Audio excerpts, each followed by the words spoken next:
મિત્રો, આજે વસ્ત્રા કેરી વિશે જાણીએ. તેના ઝાડ વિશે માહિતી તેમજ તેની ખેતી વિશે માહિતી જાણીએ. તમે વિડીયોમાં જોઈ રહ્યા છો એ વસ્ત્રા કેરી છે અને સતનામ નર્સરીમાં એ ડેમો લગાવેલ છે. વસ્ત્રા કેરી એક બારમાસી પ્રજાતિ છે અને ડ્રાફ્ટ વેરાયટી એટલે કે શીંગણી વેરાયટી છે. તેના ફળ લંબગોળ હોય છે અને નીચે થોડી ચાંચ આકારનું એનું હોય છે ફળ. એને ઓલ ટાઈમ મેંગો પણ કહેવામાં આવે છે. કાચી કેરી લીલા રંગની હોય છે. પાકે થાળે થોડી પીળી અને થોડો લાલાશ પડતો રંગ આવે છે. તમે વિડીયોમાં જોઈ રહ્યા છો એક બાજુ કેરી પરિપક્વ થઈ ગઈ છે, મોર આવે છે અને એક બાજુ નાની નાની કેરીઓ પણ બેસેલી છે અને તાજો મોર બી છે.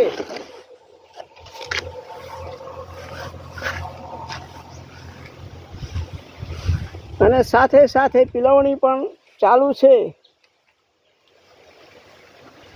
વસ્ત્રા કેરીના ફળ એકદમ મીઠા મધુર હોય છે.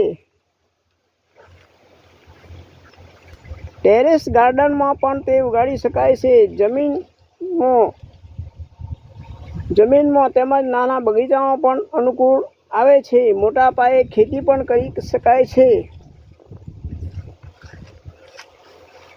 આ કેરી પાકે ત્યારે કાપવામાં આવે ત્યારે અંદર રેસા હોતા નથી અને ગુદા સરસ મજાના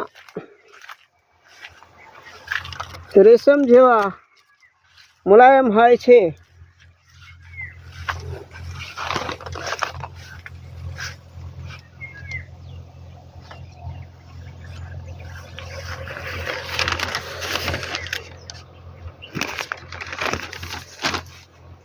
છોડ રોપ્યા પછી 1-2 વર્ષમાં ફળ ચાલુ થઈ જાય છે. આ જાત એટલે કે વસ્ત્રા કેરી ઉષ્ણકટિબંધમાં થઈ શકે છે.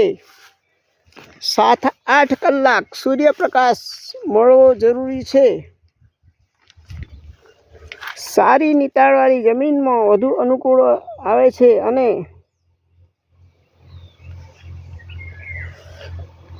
આ જે વિડીયોમાં તમે જોઈ રહ્યા છો આ ઝાડ પરથી અમે ગઈ દિવાળીમાં પાકી કેરી એટલે કે નવેમ્બર મહિનામાં ખાધી છે. આના આગળ એક ફાલ મહિનો થઈ ગયો તે પાકી ગઈ હતી. હવે આ જે લાગેલી કેરી પાકી જશે પછી આ મોર આવે એનો તબક્કો શરૂ થશે.